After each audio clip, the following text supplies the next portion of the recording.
Brought to you by the Every Dollar app. Start budgeting for free today. So my best friend claims to essentially live by the Ramsey method, but nothing they do is like Ramsey approved, I guess you could say. Oh no! What do they? What do they do, Sarah? Well, okay, so since I've been friends with her, which was starting at the beginning of the year, like they have owned like 4 or 5 different vehicles. Like they're constantly buying and trading, and they claim they make money off of these vehicles. And I'm thinking, like, buying a $90,000 vehicle to make $4,000 doesn't make sense. Well, are they paying cash for it? No. Oh, okay. Why does it? What do you care? What do you care? Because it kind of drives me crazy. So because I know like what they're doing. Like they just went out and bought a $120,000 Escalade. And I literally was like, you all could have paid off half of your mortgage for what you just spent on this car. She says, well, I get too many tax deductions from having a house. I don't want to pay off mortgage. So she doesn't follow the Ramsey plan, but you do. Yes, I have. Yes, I've started listening to you all in the last few months. I've just got my $1,000 saved up. Good. And now I'm working towards, I've got like $3,000 of debt. So I'm working on that. But yeah, I listen to you guys every single day. I clean houses for a living, and I'm a single mom, so I have nothing but time on my hands. Sarah, you're amazing. Okay, so how can we help you? I'm gonna help. I'm gonna help you right now. What can we do for you today? I struggle being their friend because of the lifestyle that they live. There you go, Sarah. I'm gonna tell you what I tell my son all the time. Okay, so I can tell my son, Prince, go upstairs and brush your teeth. And the minute I say that, he's like, well, Zizi didn't brush her teeth. And he's always looking over at what because I've given him a responsibility and he wants to make sure that the other person has to do their responsibility as well. And I told him the other day, I said, you want to know what you need to do, Prince? Just mind your business. Take care of yourself. Take care of yourself and mind your own business. And she'll get dealt with. Don't worry about that. I'm looking and I see what she's doing over here. You don't have to worry about that. Just mind your own business and go brush your teeth. And I would tell you the same thing, Sarah. Mind your own business and pay off your debt. And if she's your friend and she's like, well, I'm doing the baby steps too, all you have to do is say, no, you're not. Or just smile. And just smile. That sweet Kentucky Southern passive aggressive, just smile and nod. Bless your heart. It's all you need to do. You just look at her and smile. It stresses me so bad. Okay, so but it's not your bills. You know what I mean? Now, I know. Now, Sarah, I will say there is, and I don't want this to sound isolating, this comment, but just the idea of when you shift your mind and you change your mind, you do start to want to gravitate towards people that are like-minded. That's true. And so there may be a point, and I'm not saying you can't be friends with people in debt. Okay, if we lived by that, we would have probably I'd have no friends. Yeah. So it's not even that. It's not an isolating comment, but I think it's good self-awareness to say, wow, I have changed the way I'm viewing this part of my life. And people that are not congruent with it, I can feel this like tension point. And man, it kind of sucks that I feel like I'm like, growing in this area and other people aren't. And you're going to probably feel that tension. And over time, does that naturally maybe, start to separate you guys? I don't know. Maybe, Sarah. I have no idea. But we go to church together and everything. I feel like there's no getting away from her. I'll just be honest. Well, do you want to get away from them for other reasons too? It sounds like maybe you do. Is she just not a fun person? Because if that's the case. Well, no, we have a good time together, but she does not work or anything. She has a little boutique she's been running on the side, and she claims to make 10 or 15 grand a month off of this business. What's wrong with that? And I know that.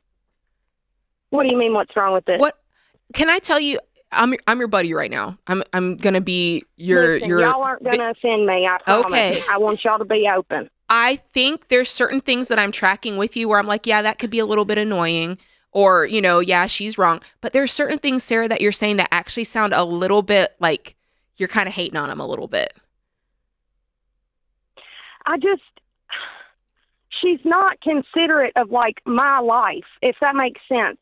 She has nothing to do. She doesn't have a job or anything. But you said she runs a boutique. Her life is different from yours. And Sarah, She no, might but she doesn't. Sarah. Y'all, like, she only does events. That's So, like, okay. she may do- Sarah, she could do less. She could be putting in less hours than you and making More triple money. money than you. And you cannot hate on her for that. And Sarah, her and her husband can buy whatever cars they want.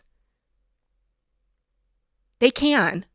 And I get it that you don't like it, but that doesn't affect you and you're letting it get too much in your life.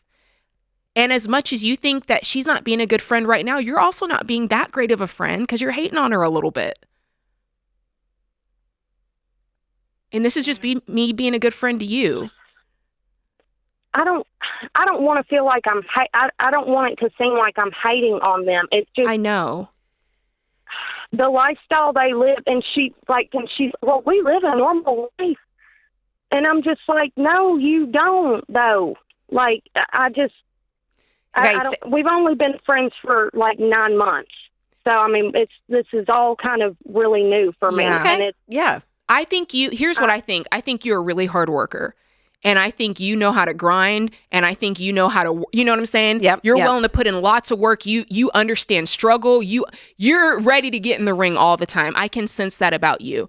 And I think it's irking you that somebody is acting like they're working as hard as you when you're like, no, you're not. And I get that. She does. She does. And my friend Amanda from church, she's like, it's all about perspective with the work. And I get that. I do I get know. that. Well, and Sarah, so I think, and I've had to do this for myself throughout the years too, because when you're comparing your life to someone else, I wanted to blame the other person. And I even in my head would sometimes be like, I bet they're on this trip to Europe on credit cards and I bet they can't even afford it. Here I am and I have to wait another 6 months so we go on a, I mean, like, you make up a story about someone. And I had to finally tell myself, Rachel, you don't know. You don't know how hard they work. You don't know how much money they actually make. You don't know. You don't know. And I shouldn't know. It's none of my business. And actually the problem is not them. It was me. It's me. In the comparison world, we want to blame social media. We want to blame the neighbor. We want to blame everyone else.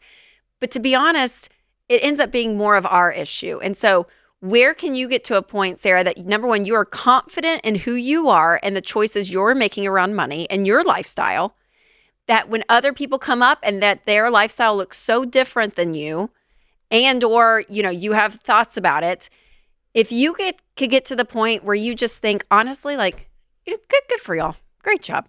Okay. Yeah. And I get to move on because the amount of energy and effort that she's in your brain right now, like the rent-free space that she has in your brain, Sarah, it's not worth it.